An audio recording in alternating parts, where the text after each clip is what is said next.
Boa tarde.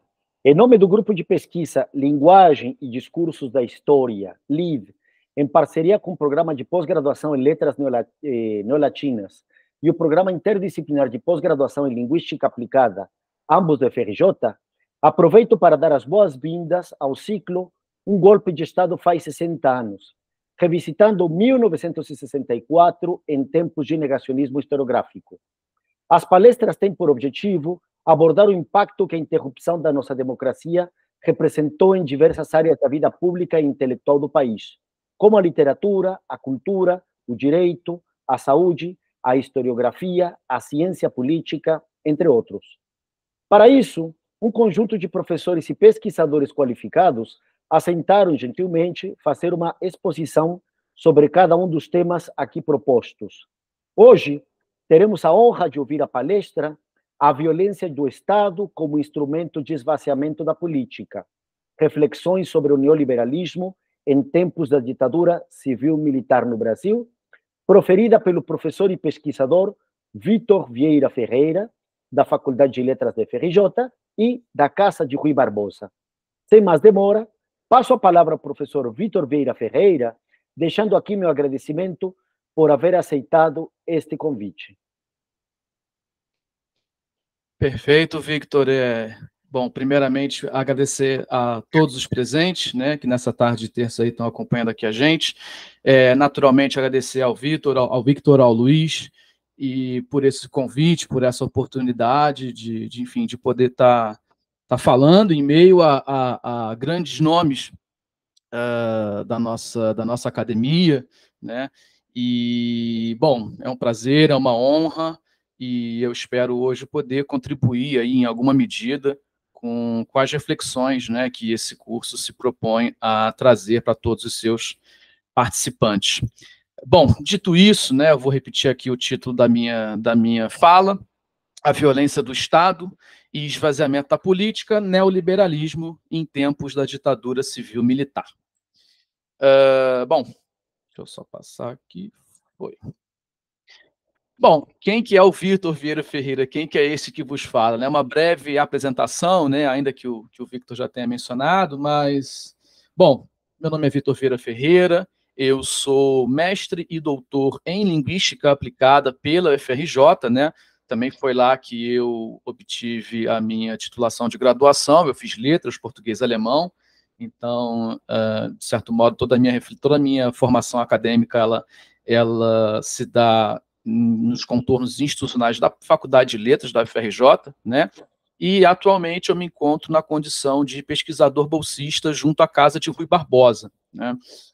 Efetivamente, as pesquisas que eu venho desenvolvido nesse âmbito institucional, na Casa de Rui Barbosa, não necessariamente dialogam centralmente com o tema dessa minha fala de hoje, porém, boa parte do que eu vou apresentar aqui hoje foi desenvolvido, pensado, trabalhado no contexto da minha tese de doutorado, cujo título foi A Primazia do Eu, Pilar de Sustentação Simbólica do Capitalismo Neoliberal em Tempos de Jair Bolsonaro.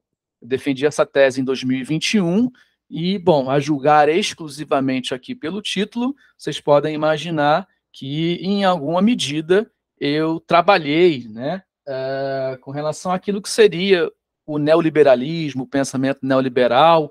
A gente vai falar um pouco mais aprofundadamente mais para frente com relação a isso. Então, parte do que eu estou trazendo aqui para vocês hoje é o resultado dos trabalhos de pesquisa e de reflexão desenvolvidas na minha tese de doutorado, e eu convido a todos aqui a fazer a leitura desse texto e, enfim, compartilhar comigo, né, as reflexões que eu proponho com esse meu trabalho. Dito isso, para essa nossa comunicação de hoje, a minha proposta ela gira em torno de quatro pontos centrais, né, que vão ordenar a minha fala aqui ao longo dos meus slides. Então, inicialmente, eu trago uma reflexão sobre o que seria o próprio neoliberalismo, né, portanto, constitui a primeira parte do meu trabalho, falar sobre o neoliberalismo. Num segundo momento, eu me debruço sobre a experiência ditatorial no Brasil e o neoliberalismo, né, tendo em vista as reflexões que terão sido desenvolvidas na sessão anterior. Num terceiro momento, eu proponho uma reflexão entre esses dois temas, a violência e o neoliberalismo, que é, digamos assim, a parte mais central da minha reflexão, para, por fim, trazer aqui uma síntese e algumas reflexões finais, no sentido de promover aí um debate e pensamentos futuros aí por parte dos que aqui estão presentes, né? E aí, nesse sentido, como também o próprio título da minha tese já aponta, a reflexão que eu desenvolvi no meu trabalho de doutoramento versa especificamente sobre a contemporaneidade, ou seja, estávamos falando aqui ainda do exercício do mandato do Jair Bolsonaro, né? E, portanto, trata-se aqui de uma realidade um pouco mais posterior à experiência ditatorial no Brasil. Portanto, nesse sentido, a minha fala aqui, ela faz um trajeto que começa na contemporaneidade e que volta ao passado, né?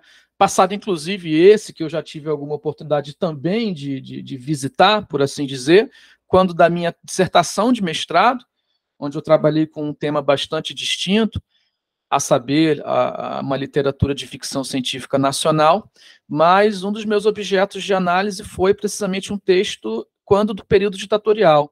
Então, eu estou aqui revisitando esse momento histórico do nosso país, partindo de reflexões desenvolvidas sobre e na contemporaneidade, tá? Então, esse trajeto inicial, esse sentido do meu trajeto inicial, acho que é interessante de ser dito. Bom, começamos. Em primeiro lugar, a primeira questão que se coloca quando a gente fala sobre neoliberalismo diz respeito à validade do termo enquanto um conceito caro à pesquisa social. O que isso quer dizer?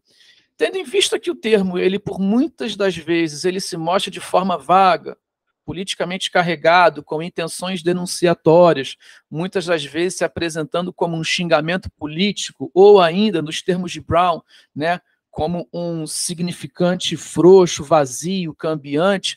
A primeira questão que a gente tem que se colocar, quando de uma abordagem científica, acadêmica, intelectual, minimamente embasada, é nos perguntarmos se esses termos que nós estamos utilizando, eles são efetivamente válidos enquanto conceitos, né?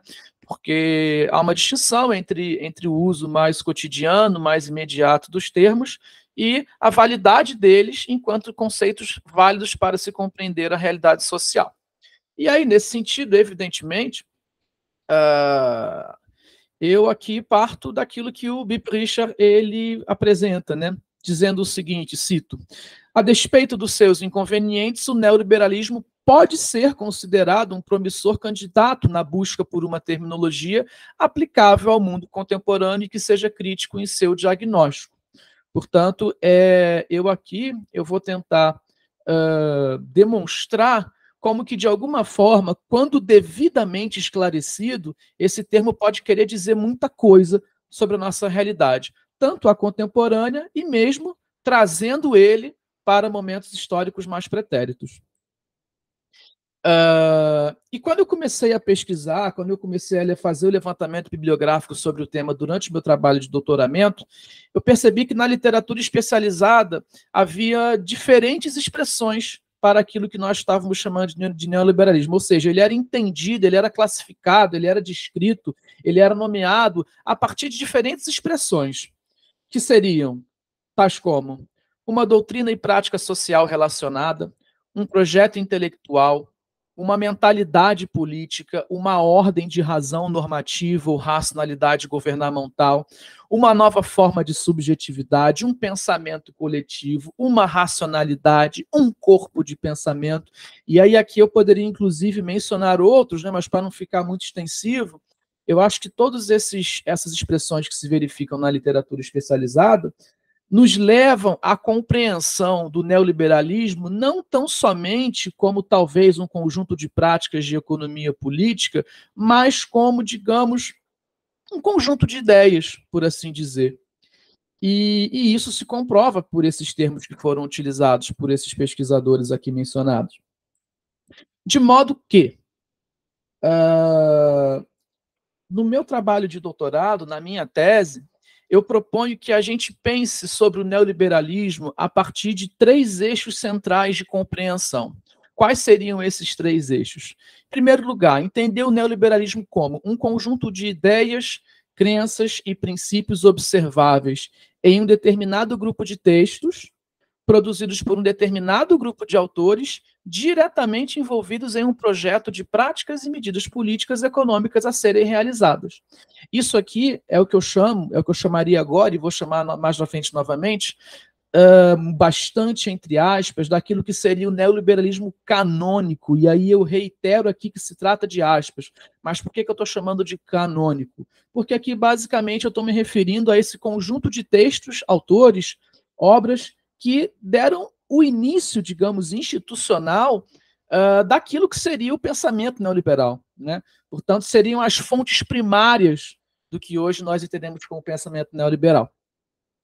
Uma segunda forma de compreensão do neoliberalismo, que eu diria que essa que é a mais recorrente quando a gente pensa no termo já de imediato, é ele compreendendo o conjunto destas práticas e medidas em específico, ou seja, proposta por esses autores, né? Ou seja, decorrente do que se apregoara por estes autores. Então, essas medidas concretas, quando pensadas a partir de um mesmo eixo conceitual, de um mesmo eixo político, de um mesmo eixo ideacional, né, elas compõem esse corpo de medidas que formam o que hoje chamaríamos de neoliberalismo, ou, segundo dizem alguns, né, o neoliberalismo realmente existente. Eu tenho algumas ressalvas quanto a essa expressão, porque isso pressupõe que as ideias, e não necessariamente as práticas efetivas de economia política, elas estejam numa dimensão de existência distinta das práticas políticas. E como bom materialista que sou, isso para mim é bastante problemático. E é justamente tendo isso em vista que eu compreendo também o neoliberalismo como um conjunto de ideias, crenças e princípios que se disseminam por práticas cotidianas. Percebam, já não se trata mais aqui do que eu estava tratando com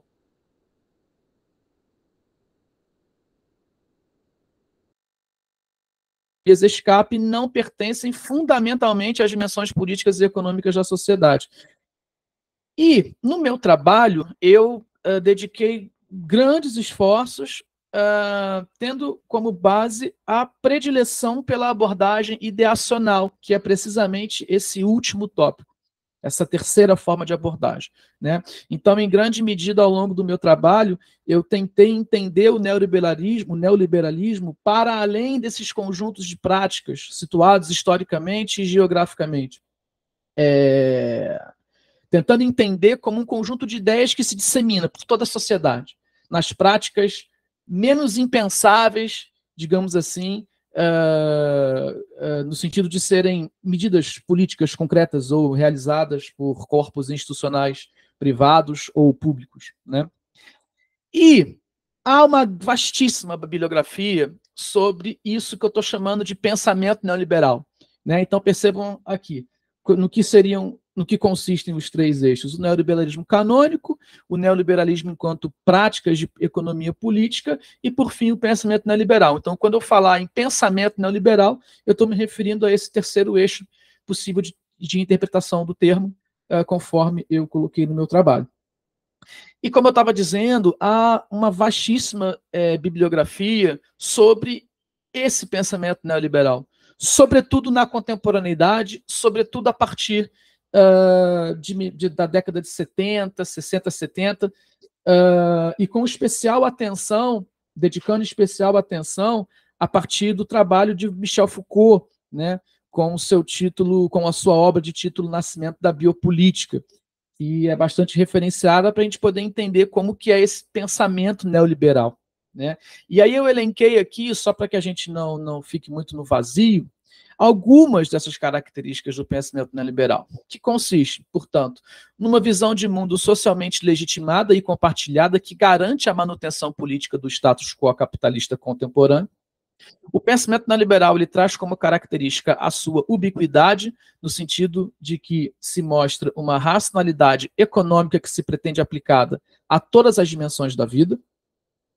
Ele se apresenta como uma forma de governamentalidade, portanto, remetendo-se aqui ao próprio conceito Foucaultiano de governamentalidade, né? E ele é responsável pela produção de um sujeito que se apresenta como a versão atualizada do Homo economicus e que concebe a si mesmo como um empresário de si, né? Isso aqui fica muito latente quando a gente se debruça sobre discursos de meritocracia, empreendedorismo, enfim, é um tópico assim muito facilmente observável em produções culturais das mais diversas contemporaneamente. O pensamento neoliberal, ele submete a subjetividade a um gerenciamento racional e econômico, ou seja, a sua formação está condicionada ao imperativo da maior obtenção de retorno financeiro possível, e aqui Foucault se remete diretamente ao conceito de capital humano de Gary Becker, né, que basicamente é você entender que cada menor ato da sua vida, cada menor decisão, cada menor prática, ao fim e cabo, tem que ser pensado no sentido do quanto que aquilo vai te retornar. Ou seja, uma formação intelectual, um curso, qualquer tipo de aprendizado, aquilo é entendido, por exemplo, como um investimento, tendo em vista os retornos futuros que aquilo vai ser. Portanto, toda e qualquer prática humana, social, individual, né, ela se submete a um gerenciamento racional e econômico. E o responsável, em grande medida, por essa reflexão, conforme Foucault nos fala, é Gary Becker.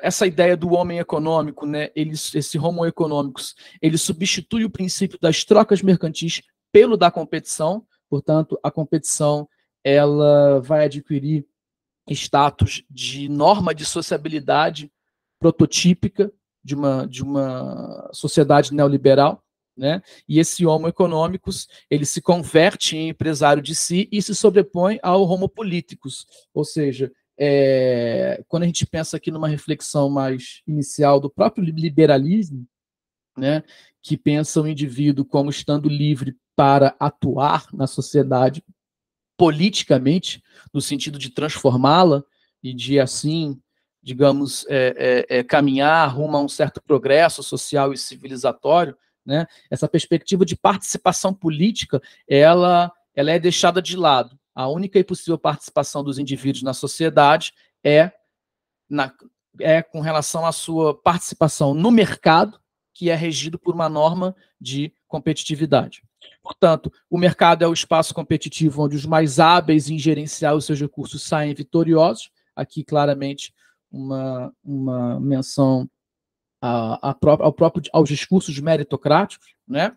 E, por fim, há uma tendência de se compreender os fenômenos sociais através de uma lógica personalista e individualizante. E aí, aqui, eu diria que esse foi o aspecto central que eu desenvolvi na minha obra, na minha tese, e que basicamente diz respeito a entendermos o mundo a partir de uma lógica individualizante, ou seja, eu explico o mundo pelos indivíduos e não pela sociedade, não pelas forças de sobredeterminação que atuam sobre esses indivíduos, né? E aí aqui qualquer referência à frase clássica de Margaret Thatcher, que será mencionada mais à frente, né? Não há sociedade, só há indivíduos, né? Qualquer referência aqui não é aleatória, não é gratuita. Bom, dito isso, eu fiz aqui uma breve descrição muito sumarizada daquilo que seria o pensamento neoliberal, mas a gente também precisa fazer aqui uma breve digressão sobre o que eu estou chamando de neoliberalismo canônico, né? Comentei anteriormente sobre isso, que, repito mais uma vez, né, corresponderia àqueles autores e obras mais clássicos, né, a fonte primária do que chamaríamos de neoliberalismo. Neoliberalismo esse que se inicia nos anos 30, sobretudo considerado o impacto da crise de 29, que trouxe uma profunda recessão no cenário capitalista internacional e trouxe um questionamento, né? Foi colocada em xeque a premissa liberal quanto à autorregulação dos mercados e da livre atividade econômica dos indivíduos. Ou seja, a doutrina do livre mercado, ela, nesse contexto histórico europeu, evidentemente, ela já era alvo de objeções para além dos círculos socialistas ou mais críticos ao capitalismo.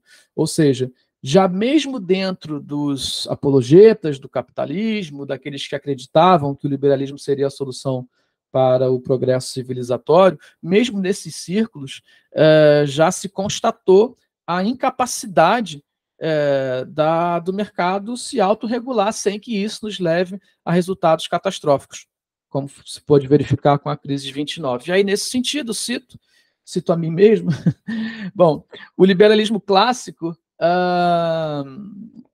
ele não foi capaz de propor soluções para problemas tais como a concentração de recursos por parte de grandes empresas, o surgimento de grandes grupos cartelizados, o desenvolvimento de técnicas de venda que passavam ao largo da pretensa soberania do consumidor, as práticas dominadoras e os acordos por parte de monopólios e oligopólios que tornavam desleal a competição entre as empresas, a corrupção na vida pública, bem como tais outros, como os conflitos bélicos resultantes de políticas nacionais e imperialistas, a pobreza de muitos e, em especial, a organização crescente do movimento operário. Portanto, esse era o contexto histórico onde se viu a necessidade, por parte dos próprios, digamos, liberais, de uma reformulação dos termos do liberalismo. E nesse contexto, o John Maynard Keynes, né, um economista britânico, ele figura como uma das expressões históricas de maior relevância da crise do liberalismo, né? Keynes, que já em 26 ele publicava um pequeno ensaio muito significativo em seu título, O Fim do Laissez-faire. Né? E para o economista britânico, cito, não devem passar despercebidas a existência da pobreza humana resultante da inabilidade do sistema econômico em gerar uma economia permanente de pleno emprego e as indecentes desigualdades de renda e bem-estar promovidas pelo sistema econômico existente. Sempre que possível, instituições e medidas políticas devem ser desenvolvidas de modo a sanar estas falhas do sistema econômico no qual vivemos. Né? E outra expressão também de grande representatividade, quando desse momento histórico, é o próprio New Deal, né, sobre o que também já há vastíssima literatura, e aí que eu trago então somente uma breve passagem. Cito: líderes do governo atuaram durante muito tempo com a crença de que o governo deve ter um papel bastante limitado nas atividades comerciais, na agricultura e na vida cotidiana dos estadunidenses. A miséria da Grande Depressão mudou essa atitude. Com a legislação do New Deal, o governo federal se tornou pela primeira vez um agente frequente no mundo dos negócios privados. Portanto, aqui a gente já começa a ver uma nova reconfiguração do papel do Estado quando da manutenção dos mercados.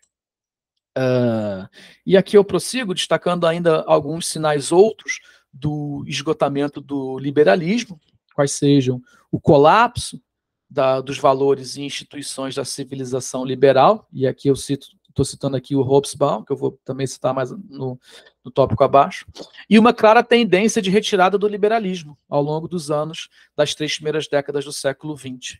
E verificamos ainda a consolidação dos regimes fascistas de Mussolini na Itália e do regime nazista de Adolf Hitler na Alemanha. Nesse sentido, portanto, o fascismo, ao lado das alternativas do comunismo marxista soviético e de um capitalismo privado de sua crença na otimização de livres mercados e reformado por uma espécie de casamento não oficial ou ligação permanente com a moderada social-democracia de movimentos trabalhistas não comunistas, se tornou uma das opções em disputa pela hegemonia intelectual e política no mundo.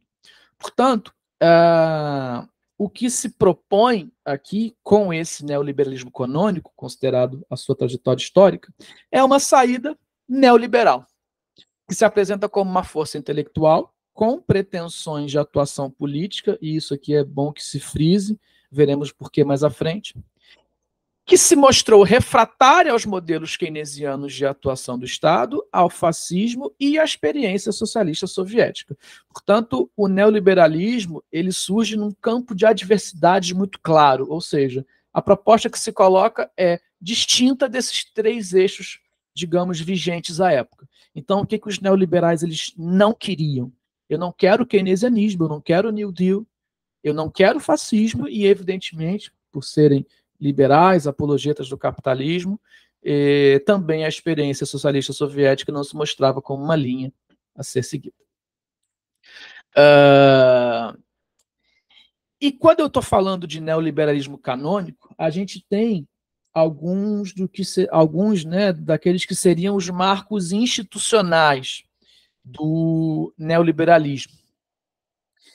O seu marco fundador a gente pode considerar, tendo em vista a historiografia que se verifica na literatura especializada sobre o tema, a gente pode considerar como sendo a realização, em agosto de 1938, de um colóquio em Paris, organizado por Louis Rougier, de 5 dias e que tinha por objetivo colocar em discussão o livro The Good Society, publicado em 1937, por Walter Lippmann, conhecido intelectual da sociedade estadunidense. Portanto, a historiografia sobre o neoliberalismo ela é bastante, digamos, coesa no sentido de apontar esse como sendo o primeiro grande passo. O colóquio Walter Lippmann, onde se reuniram intelectuais, economistas, advogados, pessoas de diferentes formações profissionais, para pensar sobre os rumos, né, da sociedade, sobre o enfraquecimento do liberalismo e as diferentes possibilidades de caminho, considerando o que nós vimos no slide anterior. E nos registros do colóquio, verifica-se pela primeira vez o termo neoliberalismo, que aqui é entendido já como um projeto com uma agenda determinada, né? Portanto, como eu dizia anteriormente, no seu momento fundador, o neoliberalismo ele claramente traz um campo de adversidade. Seus principais antagonistas, cito, eram o comunismo e o nacionalsocialismo ou o fascismo, vistos pelos neoliberais como expressões de um mesmo pensamento coletivista e com traços igualmente totalitários. Isso aqui é muito importante, vai ser muito importante para a gente lá na frente, porque de modo muito resumido, grosseiro, talvez, por assim dizer, tudo aquilo que não correspondia às propostas neoliberais apregoadas por esses autores nesse momento histórico, tudo aquilo que fugia disso, ou toda e qualquer tentativa de uma digamos, de conceder ao Estado um papel de regulador com vistas a um determinado objetivo de melhoria ou transformação social, qualquer medida nesse sentido era, para muitos desses neoliberais, a expressão de um pensamento coletivista. Essa expressão ela é muito recorrente nesse momento. Então, há uma clara recusa central, primordial no pensamento neoliberal àquilo que para eles é considerado como sendo coletivista e totalitário, assemelhando-se às expressões soviéticas, fascistas ou nazistas, né? Então também não é nenhuma grande surpresa que hoje, em grande medida, nós tenhamos pessoas colocando no mesmo saco de gato, né, socialismo e nazismo. Isso não é gratuito. E talvez as sementes disso já estavam presentes aqui. Portanto, a problemática central do neoliberalismo diz respeito a uma reflexão sobre as condições sociais e políticas que possibilitam o funcionamento dos mercados. Se o mercado ele é o local mais adequado para que, por meio das suas trocas, toda a sociedade se beneficie, essa é a utopia liberal capitalista, o neoliberalismo precisa refletir sobre o papel do Estado enquanto provedor dessas condições sociais e políticas que possibilitam o funcionamento dos mercados. Então, eu vou retomar isso em algum momento, mas é bom a gente já pensar aqui que aquela ideia, digamos, mais inicial, e eu não vou nem dizer errônea, porque isso, evidentemente, tem questões mais profundas, mas aquela ideia mais inicial e imediata de que neoliberalismo é igual a menos Estado, ela não se verifica na sua integridade, né? Porque, na verdade, não se trata de retirar o Estado da economia, pelo contrário, se trata de conceber o próprio Estado como um agente promotor e mantenedor da saúde dos mercados, das condições de existência que garantem as trocas no mercado, regidas por um princípio de competição, e isso é muito importante. Bom, nesse sentido, com o fim da Segunda Grande Guerra, né, a gente estava ali mais ou menos na década de 30, 40, com o fim da Grande Guerra, o Estado ele adquire um papel de potencial elemento reparador, tendo em vista, né, todos os desdobramentos sociais e econômicos pelos quais passaram, né, as nações envolvidas. E também, nesse contexto, surge a figura central do Friedrich Hayek, que foi um economista austríaco, que publica em 1944 The Road to Serfdom, né, O Caminho para a Servidão, uma obra à qual eu vou me referir posteriormente. Obra essa que, cito a mim mesmo, é uma defesa da liberdade individual frente às ações de planejamento que o Estado pode assumir no sentido de mitigar qualquer problema social. Para Hayek, quando o Estado se propõe a ditar os rumos de uma sociedade com base em um conjunto prévio de objetivos e respectivas medidas políticas, há um enorme risco de que as liberdades individuais se vejam subjugadas. E esse é o perigo, segundo ele, de todos os sistemas coletivistas. Então, isso aqui é central para a gente entender a relevância de Hayek nesse contexto. O passo seguinte, depois do colóquio Walter Lippmann, que também, de forma quase que homogênea, é mencionado na literatura especializada sobre a historiografia do neoliberalismo, é o encontro que vai acontecer em 1947, organizado pelo economista austríaco Friedrich Hayek, no Hotel du Parc, próximo ao Mont Pelerin, no cantão de Vaud, na Suíça. E, posteriormente a esse encontro, o que nós temos é a criação da Mont Pelerin Society, a MPS, que foi registrada em 6 de novembro de 47 como uma organização formal situada em Springfield. E aqui, a MPS, para ser bastante sucinto e não me alongar tanto mais nessa trajetória histórica, a MPS basicamente foi o maior, o principal e o primeiro think tank do pensamento neoliberal, né? Então, não há como se pensar a história do pensamento neoliberal, a história do neoliberalismo, sem que observemos essa instituição, que realiza encontros quase que anuais, inclusive o próprio Paulo Guedes, na época, né, quando ele estava como ministro, ele foi a um dos encontros, eu não me recordo agora exatamente o ano exato, mas ele esteve presente num dos encontros que ocorreram da MPS quando da época do governo de Bolsonaro. Então, só isso aqui já quer dizer alguma coisa para a gente, né? Já quer dizer, já nos aponta para a relevância institucional desse organismo, né? Desse instituto. Bom, ao longo das décadas posteriores, de 50 e 60, nós teremos algo como sendo a maturação do pensamento neoliberal, sobretudo tendo em vista as ações da MPS, que era um corpo de intelectuais que divulgava suas ideias, compartilhava suas ideias e tinha um claro intuito de estar próximo aos agentes empresariais, aos agentes do Estado, né? Portanto, o que temos aqui é uma atuação, entre aspas, discreta, porém profundamente orgânica em termos políticos desses intelectuais que numa reflexão de moldes mais gramscianos se converteram em intelectuais orgânicos, efetivamente, né?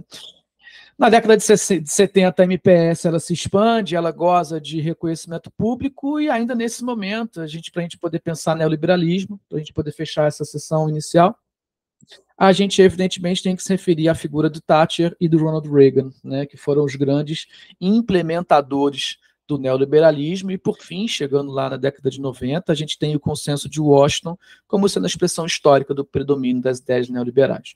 Então eu fiz esse breve apanhado histórico, é óbvio que há muito mais questões aqui envolvidas, mas eu acho que deu para ter uma ideia do percurso histórico do pensamento neoliberal.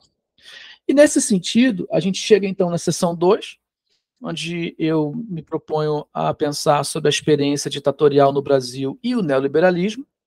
E o debate inicial que se tem, quando a gente pensa a partir desses dois tópicos, a partir de quando é possível falar em uma experiência neoliberal no Brasil? E aí, me baseando nesse artigo do Daniel Pereira Andrade, de título Rodadas Históricas de Neoliberalização no Brasil, né? Aqui eu tenho a primeira capa só para ilustrar, ele vai dizer o seguinte, ele vai se questionar, né? Quando que a gente pode observar uma experiência neoliberal no Brasil? Na transição da década de 90, como resposta à crise política e econômica da ditadura, associada à dívida externa e à hiperinflação, ou com o golpe de 1964 e o pacote de reformas administrativa, fiscal, financeira e monetária, levado a cabo pela ditadura militar para modernizar a engrenagem de acumulação do país. Então, ele diz para a gente que há esse debate sobre qual seria o marco inicial. E aí ele prossegue, cito: a ditadura parece ter antecipado uma série de formas de saber, de regramentos jurídicos, de inovações institucionais e de dispositivos que seriam coordenados e disseminados nas décadas de 80 e 90. Então, de alguma forma, ele reconhece que o neoliberalismo, de alguma forma, começa ali. E ele destaca algumas das razões para isso. Bom, ele menciona que os trabalhos do Hayek, mencionado anteriormente, e do Mises, eles já estavam em circulação entre os economistas e empresários, ou seja, o IPES, fundado em 61, já promovia, abre aspas, o ideário pró-mercado em nome do anticomunismo. Houve a formulação de políticas públicas, a produção de pesquisas econômicas e a formação de quadros que ingressaram nos governos autoritários, tanto por parte do IPES quanto por parte da ANPES, da Associação Nacional de Programação Econômica e Social, por Roberto Campos. Não nos esqueçamos desse nome, Roberto Campos, ministro do Desenvolvimento, ou do Planejamento, perdão, vou ter o slide na próxima página. Bom, e nessa época também já se observava propostas neoliberais, quais sejam, cito, descentralização do Estado, reforma da administração pública, abertura de mercados de capitais para facilitar o influxo de investimento externo, desregulamentação dos mercados internos, liberação de preços, quebra de monopólios estatais, vinculação de aumentos salariais a ganhos de produtividade, perda de estabilidade do setor privado, reforço nos mercados de ensino superior e de saúde privados, reforma gerencial do ensino superior público com vistas à produtividade econômica, dentre outros. Parte dessas medidas foram implementadas no primeiro plano de ação econômica do governo durante o governo de Castelo Branco. E quando eu falei sobre o Roberto Campos, ministro do Planejamento, quando do governo Castelo Branco, entre 64 e 67, eu trago aqui tão somente para fins de que se ilustre documentalmente que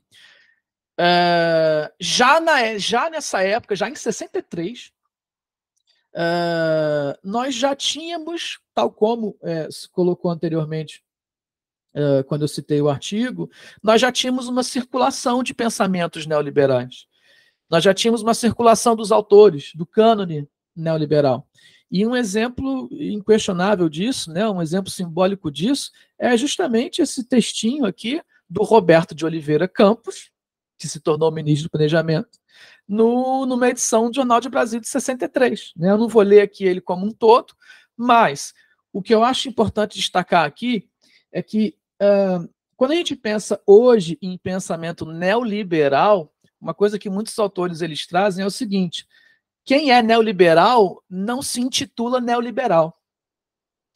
De modo que não é uma classificação, um nome, um adjetivo que seus próprios defensores tendem a utilizar. E isso não se verifica se a gente observa esse texto. Ele claramente aqui, perceba, né?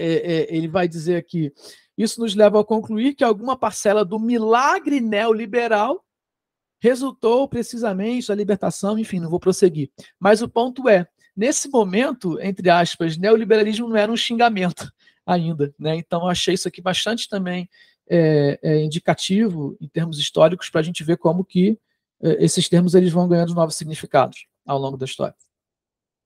E ainda prosseguindo sobre essa reflexão sobre a experiência ditatorial no Brasil, cito novamente o Andrade: é possível definir o período da ditadura como uma espécie de proto-neoliberalismo no Brasil, em que saberes, políticas e elementos do arcabouço legal e institucional surgiram de maneira dispersa, mas sem haver ainda a generalização das suas técnicas de governo, nem a formação de uma coerência estratégica do conjunto. Somente na década de 90, com a emergência de novos elementos, articulou-se o dispositivo geral de governamentalidade, né, retomando aquela reflexão de Foucault, com sua norma de vida e forma de existência. Então, basicamente, o que o Andrade está dizendo é, bom, isso que aconteceu no Brasil foi um proto-neoliberalismo. Ok. Uma outra maneira de se pensar a experiência ditatorial no Brasil, podendo ser compreendida como uma experiência neoliberal, se observamos o modelo econômico da ditadura militar, bastante bem resumido, e aqui eu apresento de forma sumarizada, pelo Gilberto Bercovitch. segundo o qual, o que nós tínhamos naquele momento? O aperfeiçoamento das condições de funcionamento e expansão da empresa privada, nacional e internacional, uma contradição entre a política econômica de favorecimento das empresas transnacionais e o nacionalismo associado à soberania e à segurança nacional, redução dos salários, estímulo para empresas públicas e privadas captarem recursos no exterior, e aí fica evidente aqui a referência aos desdobramentos econômicos, sobretudo no que concerne a dívida externa adquirida pelo Brasil ao longo desse período, que de alguma forma possibilitou o, entre aspas, milagre econômico. Abertura para o capital estrangeiro com o capital externo recebendo o mesmo tratamento que o capital nacional, e o princípio da subsidiariedade, o Estado como subsidiário da iniciativa privada. Né? Claramente aqui uma linha de atuação por parte do Estado alinhada, né, em consonância com as proposições neoliberais. Uma segunda maneira de se pensar a experiência ditatorial no Brasil como uma experiência neoliberal ou proto-neoliberal é quando a gente observa o caráter de classe da conquista do Estado. E aqui, evidentemente, eu vou trazer algumas passagens do Dreyfus, que é uma obra fundamental, certamente vastíssima parte das falas aqui apresentadas nesse curso vão dialogar em alguma medida com o Dreyfus, né? E que vai nos dizer o seguinte: o IPES foi capaz, conhecido think tank, né, de propagação de ideias pró-capitalismo e neoliberais, por assim dizer. O IPES ele foi capaz de terminar com sua campanha complexa e cuidadosamente elaborada para depor João Goulart, com a ocupação vitoriosa de posições chaves da política e da administração, realizando uma profunda mudança no regime. Entretanto, ao contrário do que se pensava, essas posições-chave não foram ocupadas por técnicos, mas, em muitos casos, por industriais e banqueiros. Ao invés de serem colaboradores de diretrizes socioeconômicas e políticas imparciais e apartidários, a característica mais marcante da nova administração foi o acúmulo de vários postos ocupados por homens-chave dos grandes empreendimentos industriais e financeiros e de interesses multinacionais. E prossigo com mais uma citação do Dreyfus. Os associados e colaboradores do IPES moldaram o sistema financeiro e controlaram os ministérios e os principais órgãos da administração pública, permanecendo em cargos privilegiados durante o governo de Castelo Branco, exercendo sua mediação de poder. Com um programa de governo que emergira da direita do espectro político e social, os ativistas do IPES impuseram uma modernização da estrutura socioeconômica e uma reformulação do aparelho do Estado, que beneficiou de maneira ampla as classes empresariais e os setores médios da sociedade, em detrimento da massa. Portanto, toda a extensa obra, né, todo esse vasto texto do Dreyfus, ele é muito preciso e rico em fontes históricas para que a gente possa perceber o caráter de classe observado pelo golpe, que se verificou com a experiência golpista. E ainda sobre o caráter de classe, trago aqui mais uma outra passagem de outros autores,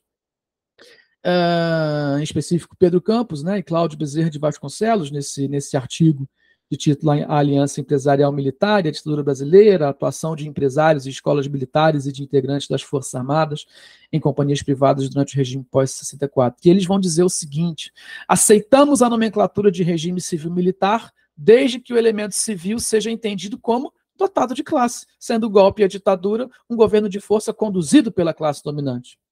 E isso é consubstanciado pelo artigo, uma vez que ele vai trazer um levantamento. Eles, né, o Campos e Vasconcelos, eles vão trazer um levantamento da presença de empresários em escolas e instituições militares antes e durante a ditadura brasileira e a presença de militares nas empresas durante a ditadura. Portanto, essa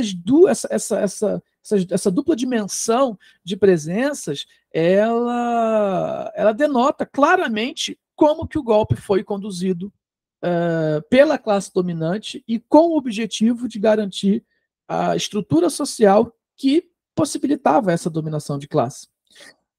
E aí destaca-se a figura desse corpo institucional, que é a Superior Escola de Guerra, criada em 49, cujas teses foram aceitas e difundidas por setores das elites brasileiras, contribuindo para, cito, o desenvolvimento e a consolidação de conhecimentos relativos ao exercício de funções de direção ou planejamento da segurança nacional, e para o efetivo refinamento da relação entre elites civis, empresariados e militares.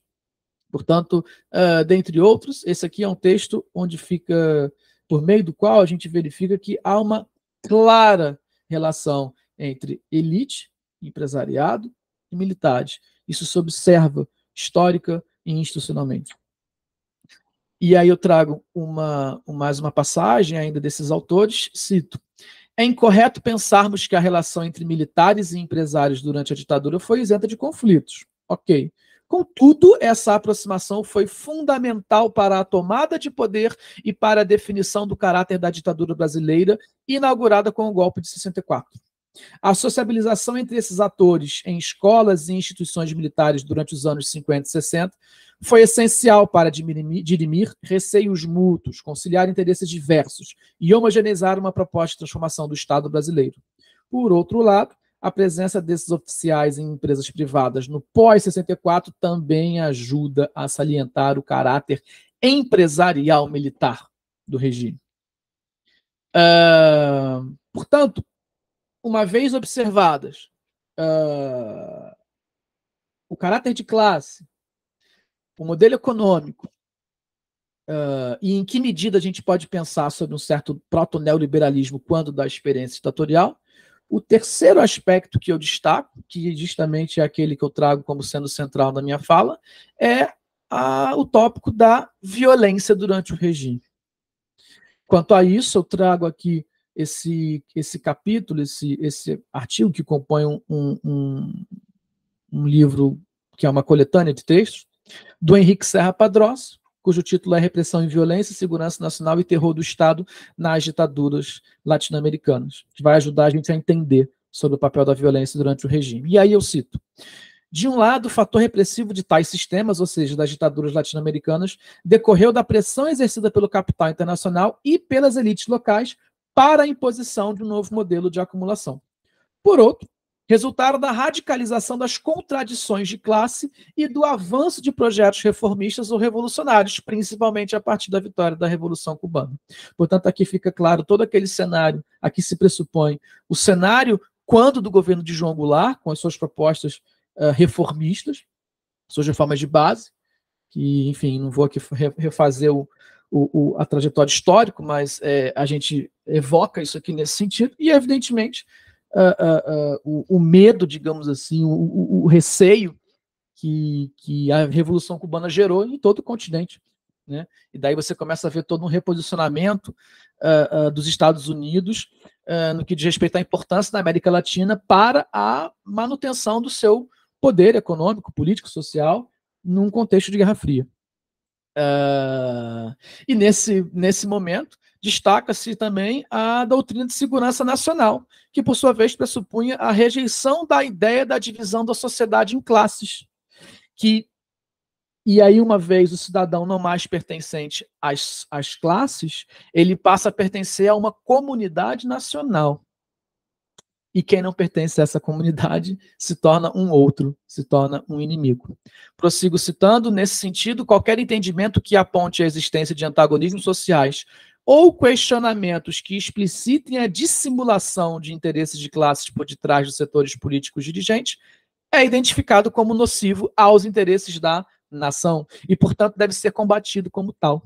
Mais do que isso, tal coesão política pressupõe o fim do pluralismo político, condição essencial para a resolução dos conflitos e de seus elementos centrífugos.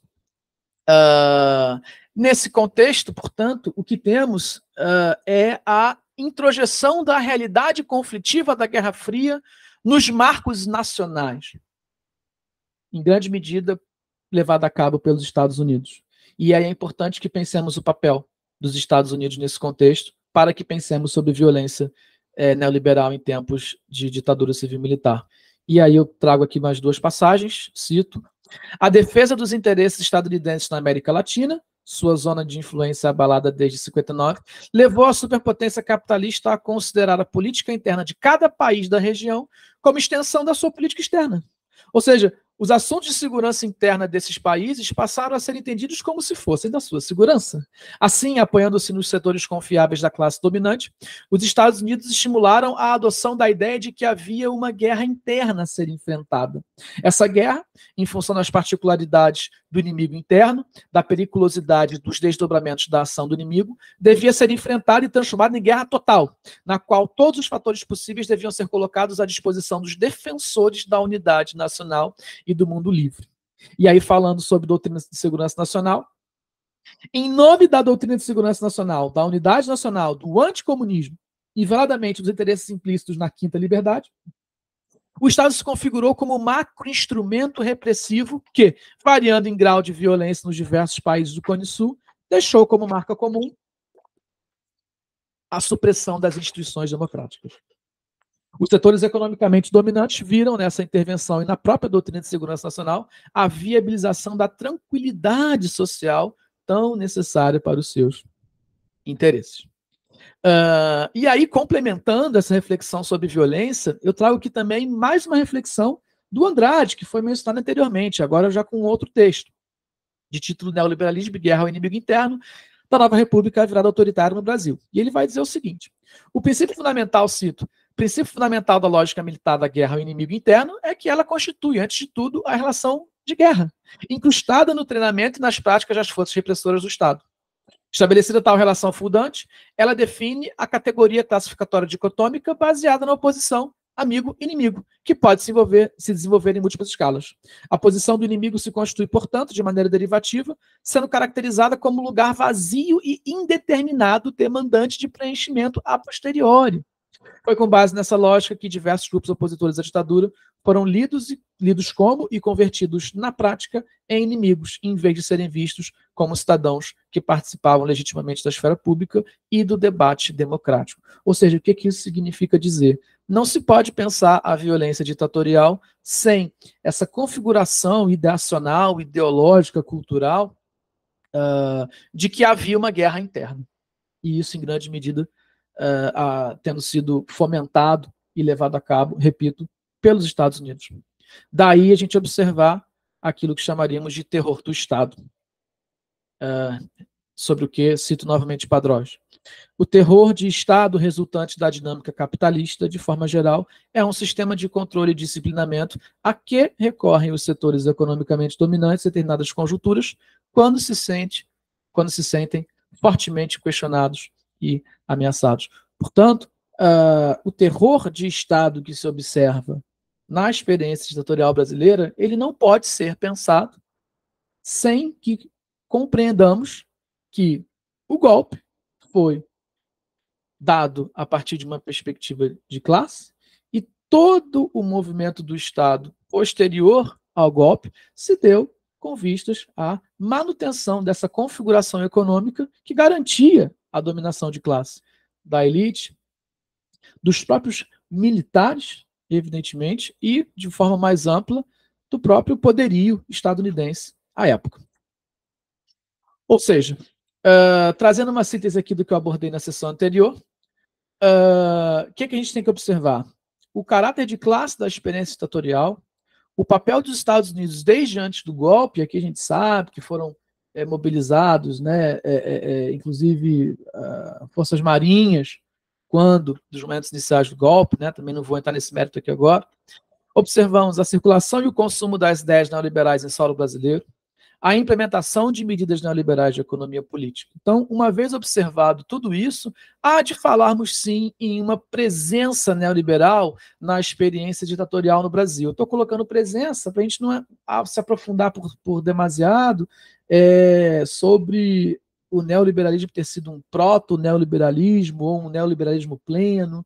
Não vamos entrar nesse mérito aqui por enquanto. O que nos interessa é pensar a seguinte questão: seria a repressão violenta do Estado um elemento contingente ao proto-neoliberalismo brasileiro, ou, por extensão, ao próprio neoliberalismo latino, né? A gente verificou experiências ditatoriais similares em outros países do nosso continente. Portanto, essa repressão ela seria um elemento contingente, em virtude do cenário histórico da Guerra Fria e dos avanços da política externa estadunidense, ou seria possível pensar em uma inclinação a priori, uma afinidade eletiva, uma propensão do próprio pensamento neoliberal ao autoritarismo e à violência?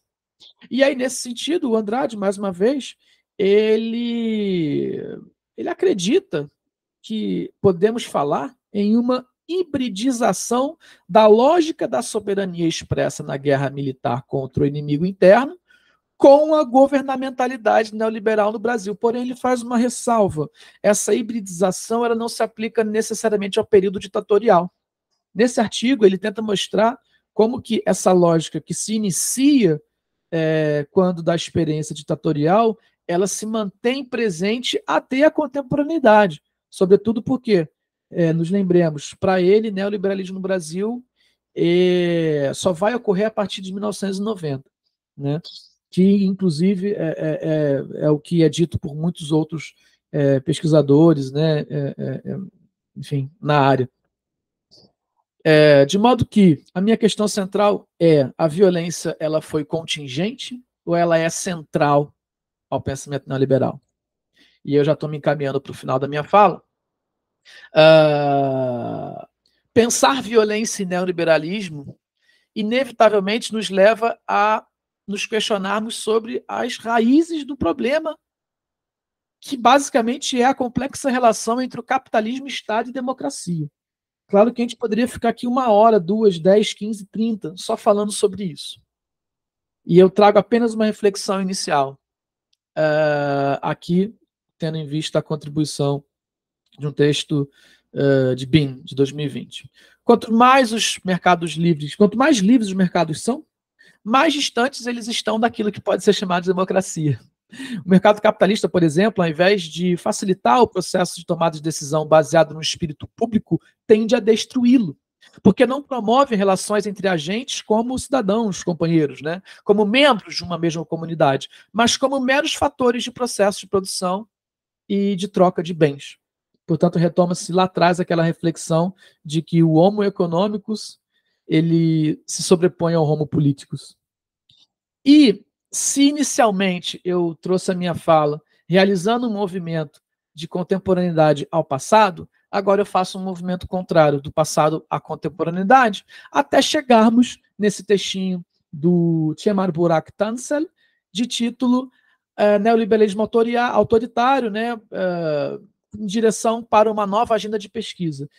E aí nos chama a atenção que, percebam, a literatura especializada sobre o tema do neoliberalismo está colocando o autoritarismo neoliberal como sendo algo novo, o que é, no mínimo, curioso. E o que ele vai dizer? A gente sustenta, a gente argumenta que o neoliberalismo contemporâneo, sempre bom fazer essa distinção, reforça e se baseia, né, em grande medida, em práticas coercitivas por parte do Estado que disciplinam, marginalizam e criminalizam as forças sociais de oposição e o aparato do Estado, judicial e administrativo, que limita, né, os mecanismos pelos quais as políticas neoliberais podem ser desafiadas. Portanto, prosseguindo ainda com Tansel, o Estado ele é permanente, ele é uma parte permanente e necessária da ideologia neoliberal, da sua institucionalização e da sua prática. E o neoliberalismo ele não se baseia numa infraestrutura institucional do Estado como sendo uma coisa ou outra, né? Pelo contrário, ele se apropria do aparato estatal precisamente para que você promova uma orientação competitiva e coloca o Estado, a sua infraestrutura, os seus aparatos como, digamos, né, como elementos que se submetem à acumulação. Portanto, neoliberalismo não é menos Estado. Pelo contrário, é o Estado colaborando para a manutenção dessas estruturas de classe, dessas relações de dominação, dessas estruturas econômicas, né? Nesse sentido, ainda pensando sobre a relação entre violência e neoliberalismo, trago aqui também um artigo bastante recente, até, quer dizer, relativamente recente, do Bibi Richa, também já citado aqui anteriormente, quando ele vai dizer, e aqui eu tenho talvez o aspecto mais importante do pensamento neoliberal, para a gente poder pensar a questão da violência. Os pensadores neoliberais, eles possuem, né, um grande corpo de propostas de reformas ou uma visão daquilo que seria uma sociedade, um Estado, uma democracia mais neoliberal. Ou seja, eles têm ideias sobre como transformar a realidade ou sobre como seria a realidade ideal para eles. O que é curioso, portanto, digamos, a escassez de estratégias concretas e plausíveis para a implementação dessas reformas. E para que essas reformas se aproximem, né, daquilo que seria o ideal estado de coisas a partir de uma perspectiva neoliberal. Portanto, uma rápida visão ampla, uma visão geral, revela esse problema do caráter neoliberal. Ou seja, qual que é a grande questão aqui, que eu diria que é a central? O neoliberalismo ele possui claros objetivos políticos, mas precisamente por conta da sua refração à atividade política propriamente dita, que lá atrás para eles eram vistas como propostas coletivistas totalitários, precisamente porque eles são refratários à atividade política de fato, que eles não conseguem resolver a questão sobre quais são os instrumentos para levar a cabo esses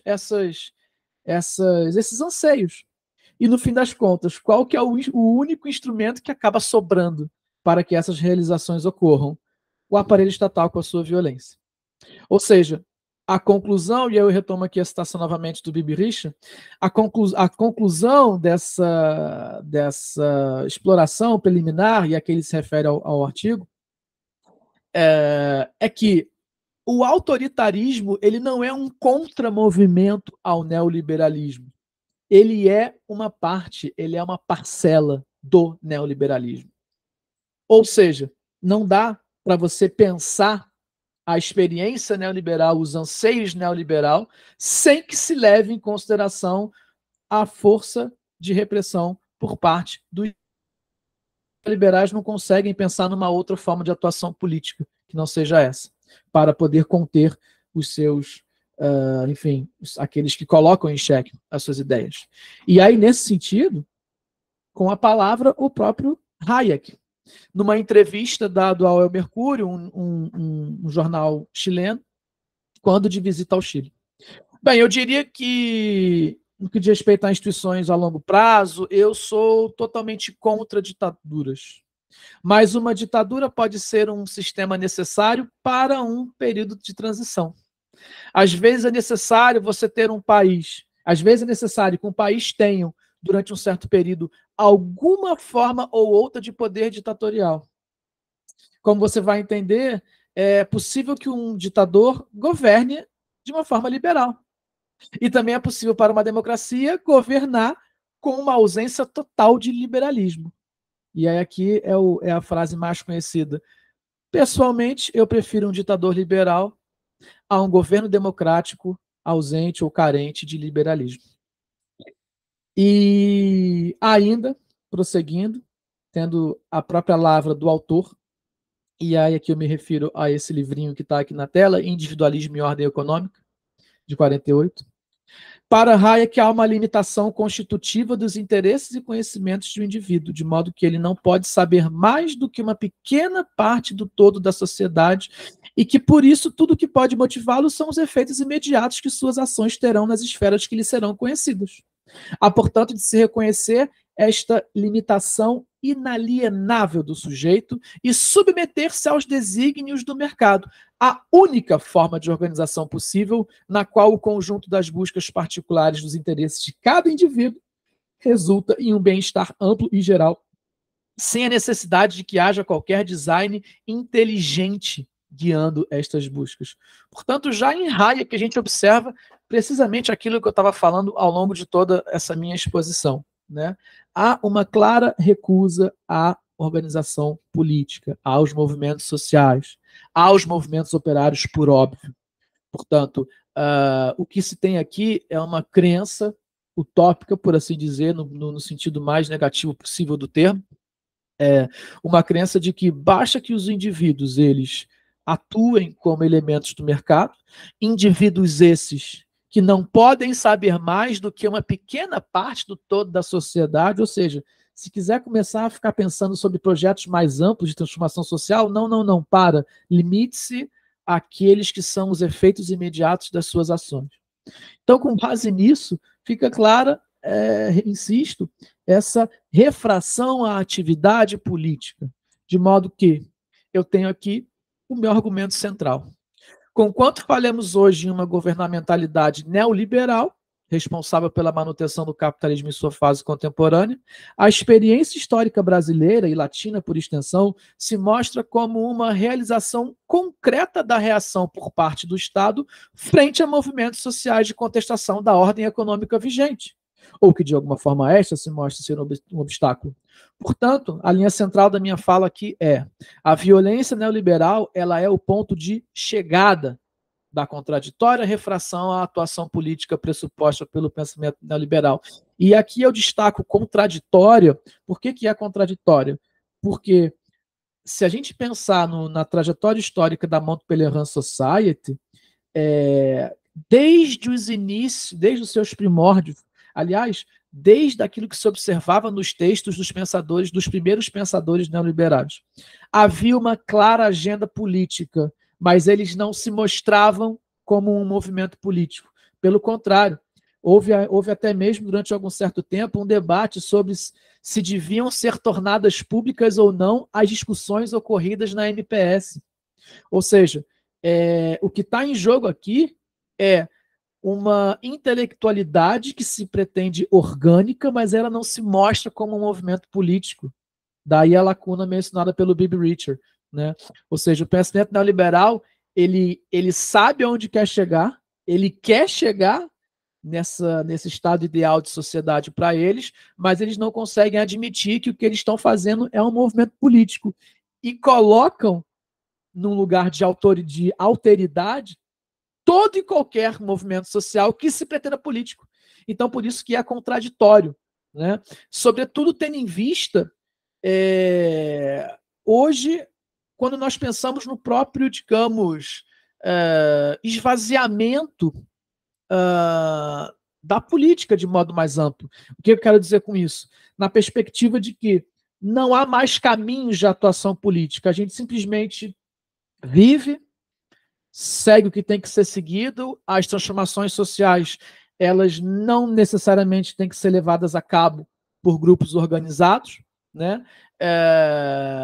Isso ficou muito claro, por exemplo, na minha tese, quando a gente, pensando no momento presente, de modo geral, essa refração aos movimentos sociais, que tem o seu contraponto como sendo, né, aquela pessoa isenta. Então, quando a gente pensa hoje na figura do isentão, trazendo um pouco a reflexão para a nossa contemporaneidade, eu diria que ela é a expressão de como que essa refração à atuação política ela está presente, né? Também como uma expressão da própria crise da democracia liberal, também é um outro tópico muito recorrente, mas, de modo geral, para a gente fechar, eu não me estender muito, já passei de 1 hora, de modo geral, eu diria que isso começa com o pensamento neoliberal, né?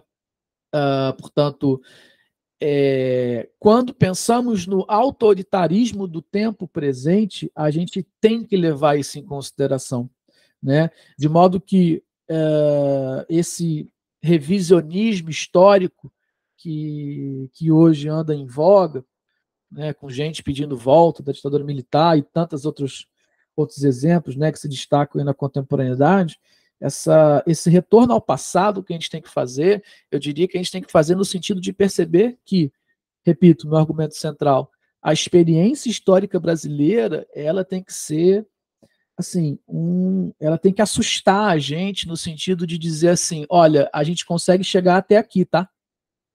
Portanto, cuidado, porque se for necessário, se a ordem econômica vigente, ela achar que isso é necessário, a repressão e a violência, ela vai se dar.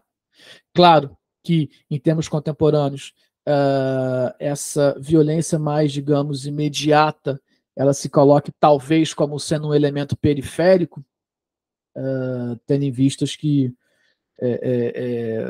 desmandos institucionais, ditatoriais hoje, né, eles não gozam de um terreno de aceitação, eu diria, externa, mais satisfatório, ou seja, não é qualquer Estado-nação que hoje pode sair por aí agindo como se fosse uma ditadura. Isso, inclusive, traz prejuízos econômicos para o próprio país. Então, sequer do ponto de vista capitalista, isso seria uma jogada inteligente. Porém, não nos esqueçamos, nós conseguimos chegar até lá.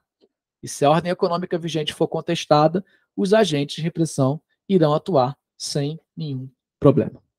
Bom, aqui tem a bibliografia que foi mencionada e agradeço enormemente a paciência, peço desculpa pela extensão da fala e é isso, muitíssimo obrigado.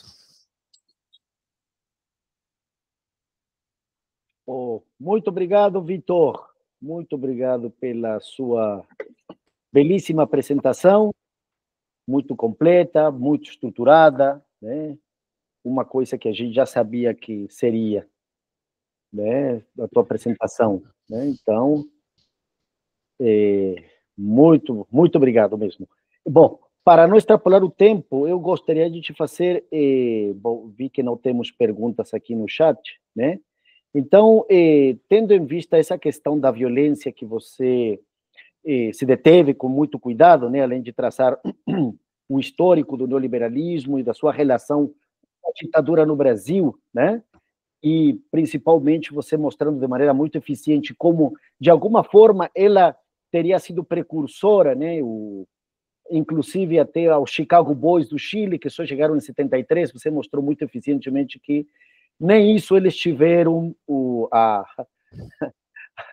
mérito de chegar antes, né? Você coloca isso, que a ditadura no Brasil, infelizmente, isso já estava presente com o campus, né? Então, tá. Então, a primeira pergunta que eu te faria, então, muito rapidamente, é justamente sobre essa questão da violência, se você poderia falar um pouquinho mais no que diz respeito à violência durante a época do golpe, porque a gente sabe muito bem, né, que nos anos 60, 70, no Brasil e na América Latina, a classe trabalhadora estava muito melhor organizada do que hoje em dia, né, que graças a diversos processos de desmontagem do sindicato, uberização do trabalho e tal, hoje em dia você tem uma classe trabalhadora menos organizada do que você tinha naqueles anos e dava esse tom particular à violência exercida desde o Estado, desde naquele momento. O que você poderia apontar sobre essa diferença na violência lá em 64, 70, ou começo de 80, com o dia de hoje, porque você faz esse arco até chegar hoje? Perfeito. Bom, vamos lá. Eu acho que a primeira, como é que eu posso dizer? A primeira particularidade do tempo presente, quando a gente confronta a experiência ditatorial, e aí não tem tanto a ver com a própria violência em si, mas quando a gente pensa sobre neoliberalismo na contemporaneidade, a gente consegue observar que hoje ele, quando de uma análise crítica, ele dispõe de uma série de instrumentos que se disseminam por práticas sociais não violentas. O que isso significa dizer?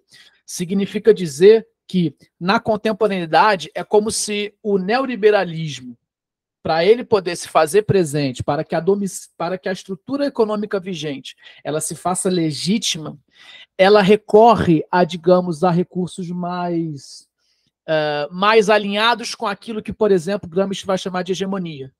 Ou seja, mais caros à ideia da persuasão, do convencimento.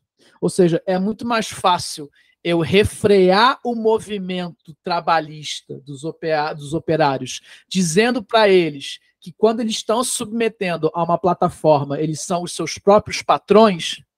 É muito mais fácil, mas é muito mais efetivo eu convencê-los disso do que eu deixar eles soltos, se mobilizando, se organizando e constituindo assim uma força contrária e questionadora da ordem econômica vigente. Então, é por esse motivo, por exemplo, que um Foucault, lá na década de 60, ele vai considerar o neoliberalismo como uma governamentalidade. Então, a experiência ditatorial da violência, que contou com um sem número de organismos institucionais nacionais, né? Enfim, a experiência naquele momento, ela exigia uma violência que hoje, em algum grau, diria eu, foi suplantada por estratégia de convencimento, por estratégia de persuasão, por discursos que se disseminam num vídeo simples de YouTube. Então, precisamente pelo fato de que hoje o pensamento neoliberal ele dispõe de instrumentos não necessariamente violentos, que causa algum tipo de novidade você ter alguém pensando hoje que o neoliberalismo possa ser autoritário, ou que causa algum tipo de novidade que no Brasil, há algum tempo atrás, setores da direita conservadora compartilham de ideais neoliberais. Isso não é surpreendente, esse é que é o ponto. Naquele momento, quando da experiência ditatorial no Brasil, efetivamente, esses dispositivos de disseminação de ideias neoliberais, ele ainda não estava, digamos, totalmente consolidado. Portanto, fazia algum sentido naquele momento que o movimento operário se reúna, se organize, exija reformas, vá para as ruas, assuma a rédea do movimento social. Então, eu diria que havia naquele momento uma mentalidade de atuação política que ainda era muito pujante. Então, se a gente pensa hoje na contemporaneidade, com a disseminação dos dispositivos de governamentalidade neoliberal e com o próprio esvaziamento e enfraquecimento da crença na democracia liberal representativa, a gente sabe que o tópico da crise da democracia neoliberal ele é fundamental para a gente poder entender as experiências populistas da contemporaneidade. Então, eu diria que a distinção maior que nos faz hoje ver com algum grau irônico de surpresa a relação entre violência e neoliberalismo, a distinção central é a presença de dispositivos por todas as sociedades ocidentais, dispositivos da manutenção da governamentalidade neoliberal. E aí, na minha tese, para quem tiver interesse, eu dedico um capítulo inteiro a mostrar como que hoje as nossas novas tecnologias de informação e comunicação, elas servem como suportes discursivos que legitimam as normas de sociabilidade do pensamento neoliberal que começam nesse momento, que demandam uma ação repressiva contra seus opositores, mas que hoje, diria eu, gozam de um corpo de dispositivos que garantem o consenso e não o embate violento com as forças sociais organizadas. Mas, claro, se organizar demais e for necessário, vai ter violência. Pode ter certeza disso. Claro, sim, né? Você hoje não escuta mais assim, esquadrões da morte, voz da morte, né? Porões de tortura e tal, mas você percebe, né? Como você mostra muito bem como essa violência que foi necessária do ponto de vista, diríamos assim, exterior passa para ser uma violência interior, né? Em que os indivíduos se trucidam entre eles mesmos, né? E são capazes de trucidar não apenas o outro, mas também o melhor que eles poderiam potencialmente ser, né? Então, introjeção da violência. Muito bem. Eu queria ler aqui, Vitor, uma pergunta do Argus Romero. Diz assim: a leitura do totalitarismo a partir da análise de Hannah Arendt parece colocar o fenômeno totalitário como consequência do coletivismo, algo que perpassaria tanto o nazismo como o stalinismo. No entanto, sobretudo ao final, sua fala parece apontar para a possibilidade de se gerar o totalitarismo pelo individualismo, sobretudo se for considerado a sua busca pela ubiquidade, entre aspas, como você mencionou no início da sua fala. Pergunta: você acha possível pensar um totalitarismo do século XXI com base no neoliberalismo? Agradeço a pergunta e ela é, digamos, autorrespondente.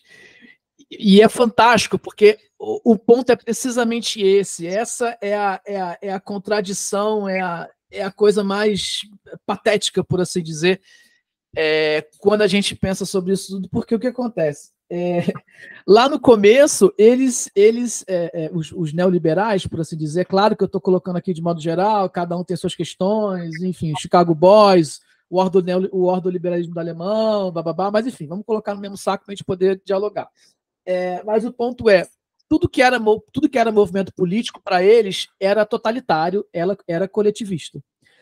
Mas se a lógica do mercado ela se coloca como sendo a lógica de todas as práticas sociais, a começar pelo próprio, entre aspas, gerenciamento do capital humano, ou seja, se eu, na esfera do indivíduo, pensando na vida que eu estou tendo, nos recursos dos quais eu vou fazer uso ao longo da minha vida, se eu já tenho que pensar a mim próprio como um capital a ser gerenciado, ora bolas, toda e qualquer dimensão da vida social é pensada a partir de uma lógica mercadológica. Portanto, essa eu diria que é a definição mais central do que é neoliberalismo. O pensamento neoliberal é você entender que toda a sua vida ela é regida por um princípio mercadológico, de gerenciamento de recursos, obtenção de lucro, investimento, retorno. E quando eu digo todas, é todas. Então, assim, não há como não perceber que o próprio pensamento neoliberal, ele, per se, ele tem uma pretensão totalitária, no sentido de submeter tudo a uma lógica de mercado, submeter a produção artística a uma lógica de mercado, submeter a produção cultural a uma lógica de mercado, submeter a produção intelectual a uma lógica de mercado.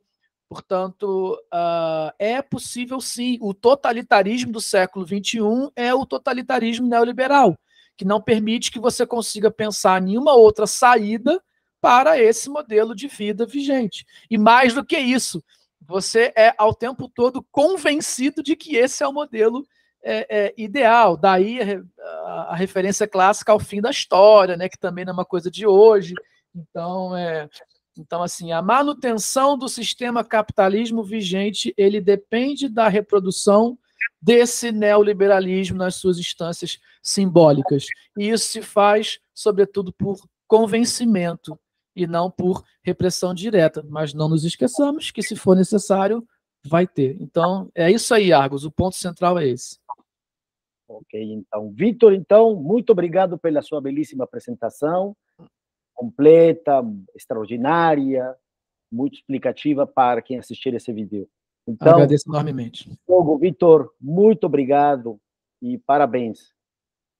Obrigado. Muito obrigado, meu caro, pelo convite. Agradeço a paciência de todos aí.